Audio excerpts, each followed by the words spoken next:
What would you do if the love of your life left you standing at the altar, and years later, you found yourself saving their life in a terrible accident? This is the story of Michael and Sarah, a story of heartbreak, hidden truths, and the kind of love that chooses to stay even when the future is uncertain. A love that teaches us one powerful lesson. Sometimes the time we have doesn't matter. It's how we spend it that changes everything. Welcome to Voice of Granny. While you are here, please hit the subscribe button and comment where you watching from. Sometimes life has a way of surprising us. We think we know where our story is heading, we think the future is laid out in front of us, but then one moment changes everything. This is the story of Michael and Sarah. It is a story of love, heartbreak, and second chances. A story that begins in Los Angeles, a city of bright lights and broken dreams, where two ordinary people once thought they had found forever. Michael grew up in LA. He wasn't rich, he wasn't famous. He wasn't the kind of person you'd find on a movie set or walking a red carpet. He was simple, humble, hardworking. His dream had never been about money or fame. His dream was about helping people. That's why he became a paramedic. To him, there was nothing more meaningful than saving lives. Every time he pulled someone from the edge of death, it reminded him that his life had purpose. But Michael wasn't only defined by his job. Behind the uniform, he was a man with a big heart. He loved deeply, he cared intensely, and when he met Sarah, he believed he had finally found the missing piece of his life. Sarah wasn't from LA originally. She had moved there in her 20s, chasing sunshine and new beginnings. She was the kind of woman people noticed in a room, not because she was the loudest or the most glamorous, but because she carried herself with quiet strength. She had a smile that felt like comfort, and eyes that held 1,000 stories. When Michael met her at a coffee shop one ordinary afternoon, he never imagined that this woman would one day change his entire life. Started simple like all great love stories do. A small conversation over spilled coffee, a shared laugh, a number exchanged. And soon, coffee turned into dinners. Dinners turned into long drives along the Pacific Coast Highway. And those long drives turned into whispered promises under the stars. Michael had never believed in love at first sight, but with Sarah, it felt dangerously close to that. Their love was not the flashy kind. It was the kind built on small gestures, the way she left notes in his lunch bag, the way he warmed her hands when the nights grew cold, the way they both laughed over silly jokes that no one else found funny. It was the kind of love that felt steady, real, and lasting. After 2 years together, Michael knew without a doubt that he wanted to spend the rest of his life with Sarah. So, one evening, under the twinkling lights of Griffith Observatory, with the whole city of Los Angeles glowing beneath them, he got down on one knee and asked her to marry him. She said yes. And in that moment, Michael thought life had finally given him everything he ever wanted. The months that followed were filled with wedding plans, laughter, and dreams of the future. They looked at houses, talked about children, and argued playfully over what kind of dog they'd get first. Michael thought they were building a forever that no one could break. But life has a cruel way of testing love. The day of the wedding arrived. A beautiful Los Angeles morning, with sunshine spilling across the streets, and excitement buzzing through the air. Michael stood at the altar, his heart pounding, his hands trembling. His eyes glued to the doors at the back of the church. He could already imagine her walking down the aisle, her white dress flowing, her smile lighting up the room. But Sarah never came. Minutes passed. Then an hour. Whispers filled the room, guests shifting uncomfortably in their seats. Michael's chest tightened with every second that ticked by. And then the truth came. Sarah was gone. No note, no explanation, no goodbye. Michael's world shattered that day. The pain was unlike anything he had ever felt. He had saved strangers from death, but he couldn't save his own heart from breaking. He tried to call her, tried to find her, but she had disappeared without a trace. One day she was the love of his life, and the next, she was a ghost. People told him to move on, that maybe it wasn't meant to be, that someday he'd find someone else. But how do you move on from the person you thought you'd spend forever with?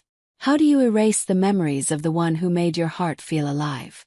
Michael buried himself in work.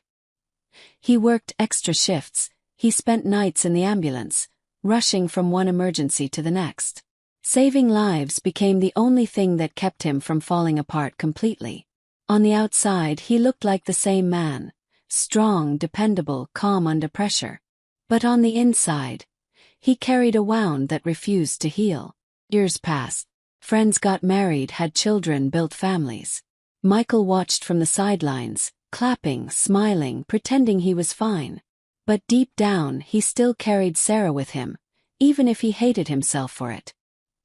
He told himself she didn't deserve his love, not after what she did. And yet, when the nights grew quiet, when the city lights dimmed, he still thought of her.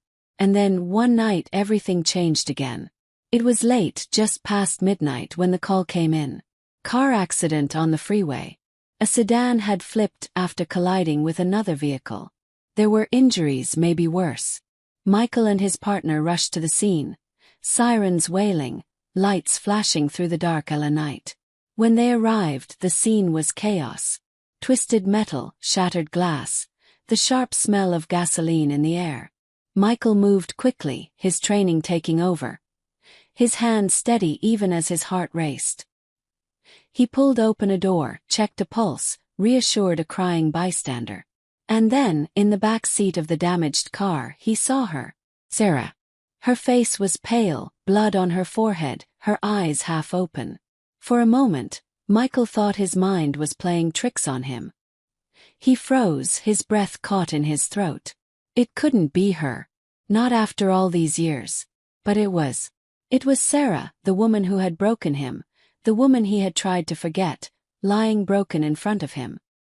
His hands trembled, his chest tightened, but his training screamed louder than his emotions. He had to save her. "Stay with me," he whispered, his voice cracking as he worked quickly to stabilize her. "Sarah, stay with me." Her lips moved faintly, her eyes fluttering open for a moment. And in that fragile moment, their eyes met. Michael's world tilted again.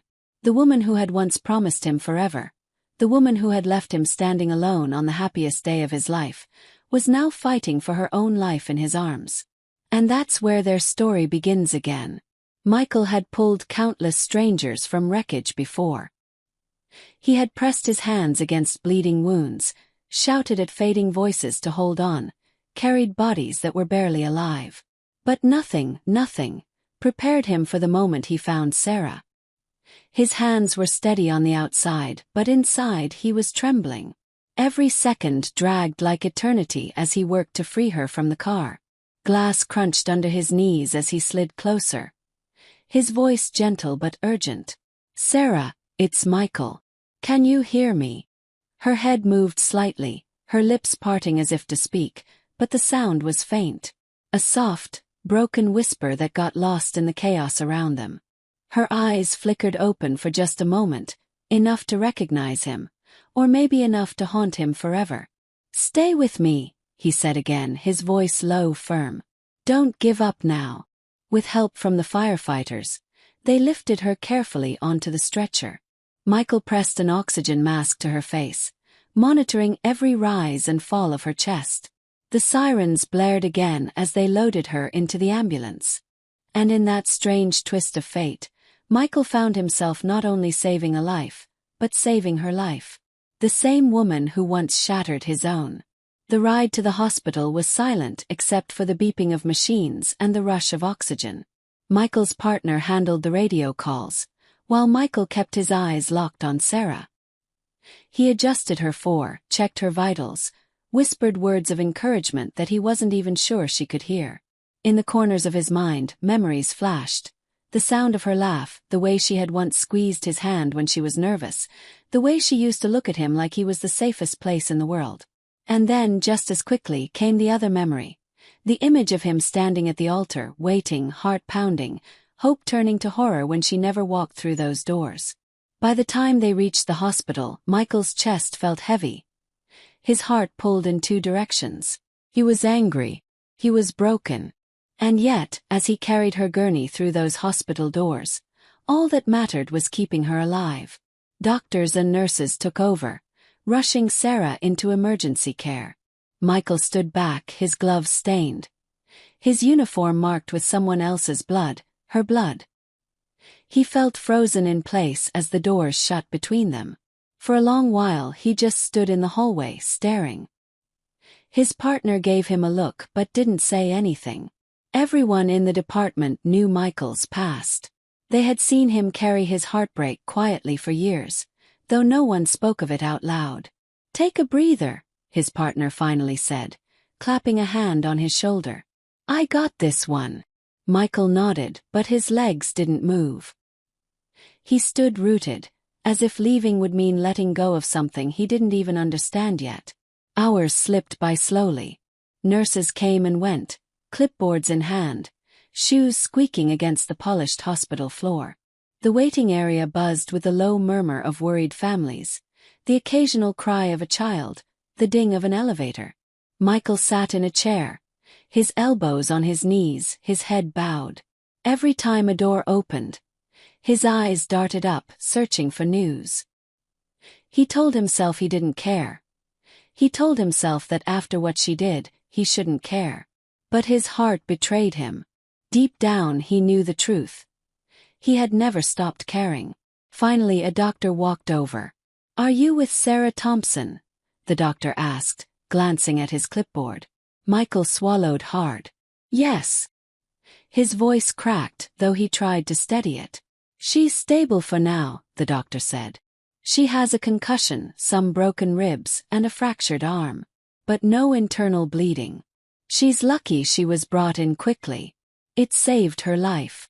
Michael exhaled, relief washing over him like a wave. "Can I see her?" "She's resting, but—" "Yes, for a few minutes. Just keep it quiet." The doctor led him to a small hospital room. Michael's steps slowed as he approached the door, his heart hammering like it had years ago when he had once waited to see her in a white dress. He wasn't sure what scared him more, the thought of seeing her alive, or the thought of facing everything she represented. When he stepped inside, the room was dim, lit only by the soft glow of monitors. Sarah lay in the bed, her face pale, a bandage wrapped around her forehead, her arm in a sling. Her chest rose and fell with each steady breath. Michael froze at the foot of the bed. For years, he had pictured this moment differently. Sometimes in dreams, sometimes in nightmares. In his dreams, she came back, explaining everything, begging for forgiveness.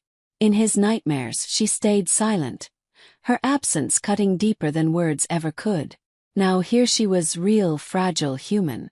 Not a dream. Not a ghost.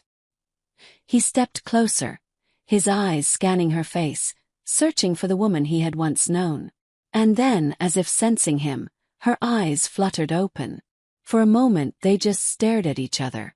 Her lips trembled, her eyes watering. "Michael," she whispered, her voice hoarse, fragile.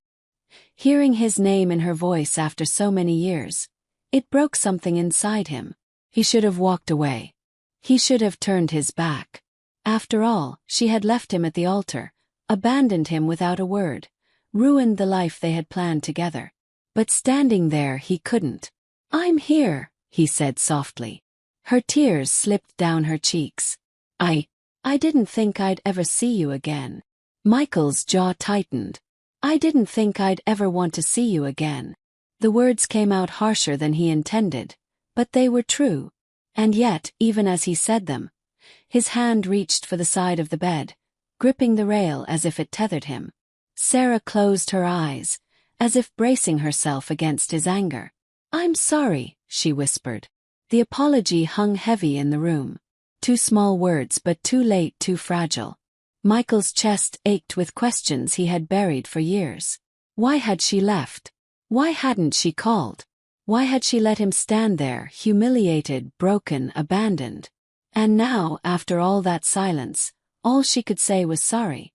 But before he could ask, her eyes closed again, exhaustion pulling her back under. Michael stood there, torn between walking out and staying. He wanted answers, but tonight wasn't the night.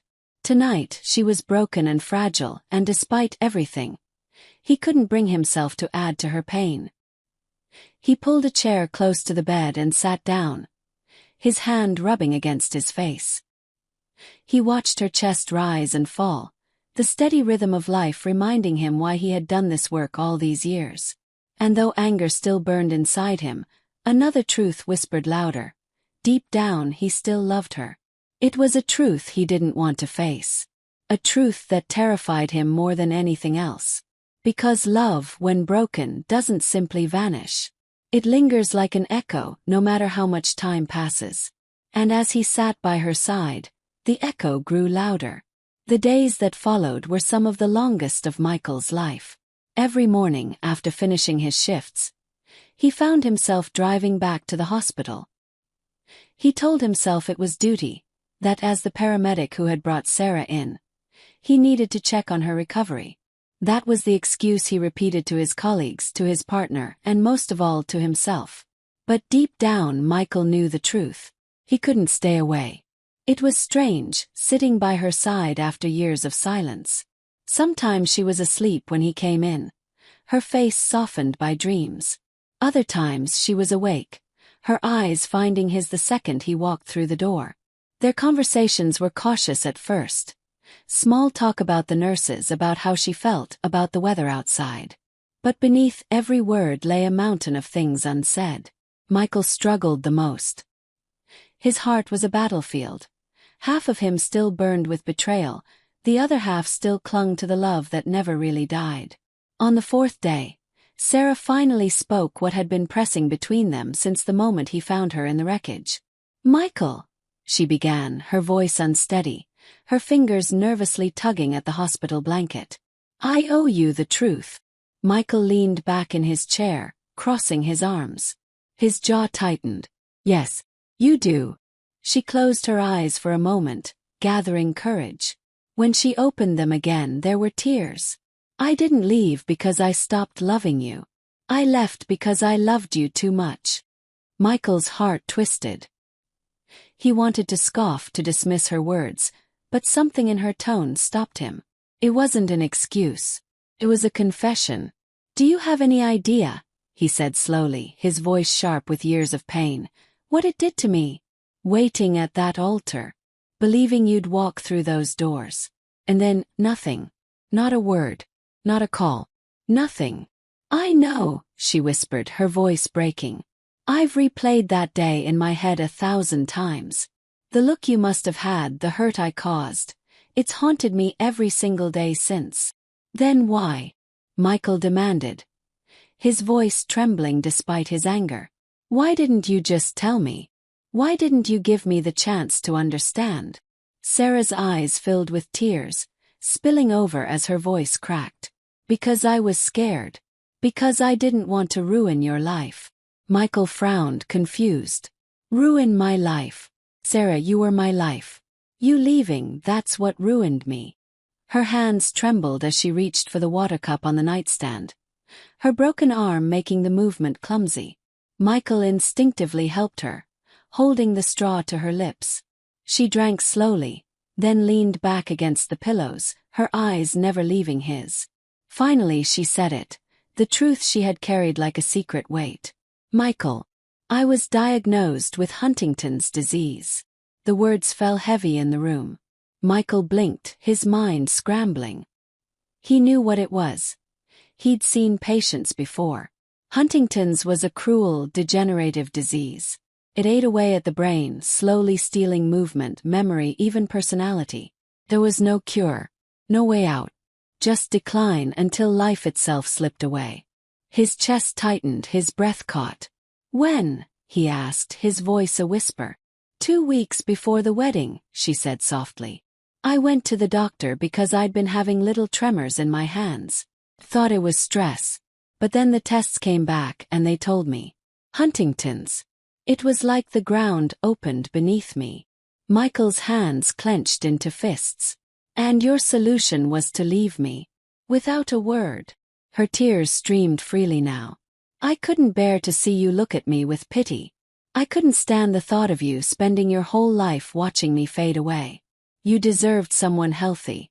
Someone who could give you children, who could grow old with you without stealing your happiness along the way. I thought the kindest thing I could do for you was walk away." Her voice broke on the last words, and she covered her face with her hands. Michael stared at her, his heart pounding. A storm raged inside him. Anger, grief, shock, and something else he couldn't name. He had begged for answers for years, and now, hearing them, he wasn't sure if he was relieved or shattered. He stood up suddenly, pacing the small hospital room. His hands ran through his hair, his chest heaving. "Do you have any idea what you did to me? I would have stood by you, Sarah. I would have fought with you. You didn't give me that chance. You stole it from me." "I know," she sobbed. "And I regret it every single day. But I thought I was protecting you. I thought I was sparing you a life of pain." Michael turned toward her, his eyes burning with tears. "Do you really think love is only about the easy parts? About the sunshine and the smiles? Love is staying when it hurts. Love is choosing each other when everything falls apart. I wanted you. All of you. Even if it meant facing this disease together." The room went quiet, the only sound the steady beep of the heart monitor. Sarah's shoulders shook as she cried softly into her hands. Michael stood there, trembling, torn between fury and the love that still bound them. Finally he sat back down, his voice lower, softer. "You should have trusted me." Sarah lowered her hands, her face streaked with tears. "I know. And I'm so sorry, Michael. I thought I was saving you, but all I did was break both of us." For a long moment they just sat in silence. Michael's heart ached with the weight of all the lost years, the stolen dreams, the what-ifs that could never be reclaimed. And yet, as he looked at her, frail, broken, terrified, he realized something. He still loved her. It was a painful truth, but undeniable. And maybe, just maybe, this time he wouldn't let her slip away. Michael didn't sleep much that night. After leaving the hospital, he drove aimlessly through the streets of Los Angeles, the city glowing with its usual restless energy. Neon signs flickered over diners, traffic lights shifted red to green to red again, and music thumped from cars passing by. But for Michael, the world felt muted, blurred, as if nothing around him could match the storm raging inside. He parked near the beach at Santa Monica, watching the dark waves crash against the shore. He remembered the times he and Sarah had walked here hand in hand, barefoot in the sand, laughing as the water chased their feet. He remembered her head resting on his shoulder, the smell of the ocean mixing with the sweetness of her perfume. And then he remembered standing at the altar alone, staring at doors that never opened. Now he knew why. Now he understood. And yet, understanding didn't erase the hurt. By sunrise he was still sitting there, exhausted but restless. He rubbed his face with both hands and muttered, "What do I do now?" The next day he went back to the hospital. He told himself it was just to check on her progress, but his heart knew better. He needed to see her, to look into her eyes again, to decide if he could forgive. Sarah was sitting up when he entered, her sling resting on a pillow, a tray of untouched breakfast on the table. She looked smaller somehow, weaker, but when she saw him, her lips curved into a tentative smile. "You came back," she said softly. Michael sat down in the chair beside her. "Yeah, I came back." Silence lingered between them. The kind of silence that holds 1,000 unspoken words. Finally Michael broke it. "I don't know how to feel, Sarah. Part of me is furious with you. You hurt me in a way I can't even explain. But another part of me, I can't stand the thought of losing you again." Her eyes filled with tears. "I don't deserve your forgiveness." "Maybe not," Michael admitted. "But love isn't always about what's deserved." Sarah's breath caught, her hands trembling as she whispered, "You'd really want to go through this with me? Knowing what's coming. Knowing what this disease will take from me." Michael leaned forward, his eyes steady on hers. "Sarah, when I asked you to marry me, I wasn't just asking for the easy days. I was asking for the hard ones too. Sickness, health, joy, heartbreak. I meant all of it. And I still do." Her tears spilled freely, her shoulders shaking. "I thought I was saving you from a lifetime of pain." He reached across the bed, taking her hand gently. "You don't get to decide what's too much for me. That was my choice to make. And you never gave me that chance." For the first time in years, Sarah let herself cry in front of him, unfiltered, raw. And Michael, despite the anger that still lingered, squeezed her hand and didn't let go. The following weeks brought changes neither of them could have predicted. Sarah was discharged from the hospital, her arm in a cast, her body still healing from the crash. Michael offered to drive her home. When they pulled up to her apartment, he realized how alone she had been living. No photos on the walls, no signs of visitors, just quiet emptiness. "You've been carrying this by yourself," he said quietly, looking around. She nodded, embarrassed. "It was easier that way. I didn't want anyone to see me start falling apart." Michael shook his head. "No one should carry this alone." From that day forward, Michael began spending more time with her. Sometimes it was practical, helping her cook dinner, driving her to follow-up appointments, making sure she took her medication. Other times it was just sitting with her, talking about everything and nothing. At first, the conversations were awkward, careful. But slowly, the walls between them began to crumble. Michael found himself laughing again at her dry humor, smiling when she teased him the way she used to. And Sarah, for the first time in years, let herself believe she wasn't completely lost. One evening, as they sat on her small balcony overlooking the city, Sarah spoke the fear she had been hiding. "Michael, what if I become someone you don't recognize? What if this disease takes away the parts of me you love most?" Michael turned to her, his face lit by the warm glow of the setting sun. "Then I'll learn to love the new parts. And when those fade, I'll still love what's left. Even if all you can give me is your presence, that will be enough." Her eyes filled with tears again, but this time they weren't just from sadness. They were from the fragile hope she thought she had lost forever. Forgiveness wasn't instant. There were days Michael felt the sting of betrayal all over again. There were nights he lay awake, replaying the image of that empty church. But every time he looked at Sarah, fragile yet fighting, he knew his choice. He chose love. And so, little by little, they rebuilt. They went back to the places that had once held their memories. The coffee shop where they met, the observatory where he proposed, the beach where they used to dream. Each visit was bittersweet, a reminder of what was lost but also a chance to create something new. Sarah's health wasn't perfect. There were days her hands trembled too much to hold a cup, days when exhaustion pulled her under, days when the future looked frightening. But Michael was there. He held her hands steady, carried the weight when she couldn't, and reminded her that she wasn't facing it alone anymore.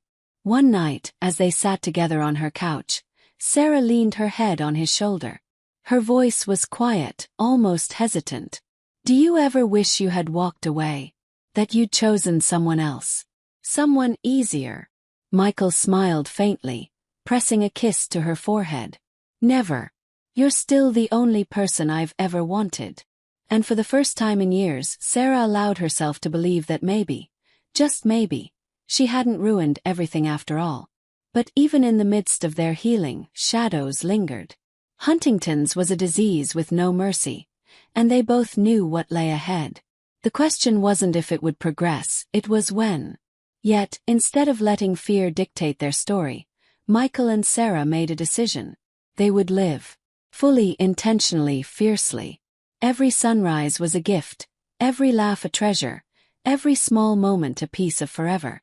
And together they chose to face whatever came next, hand in hand. Because love, real love, is not measured in years.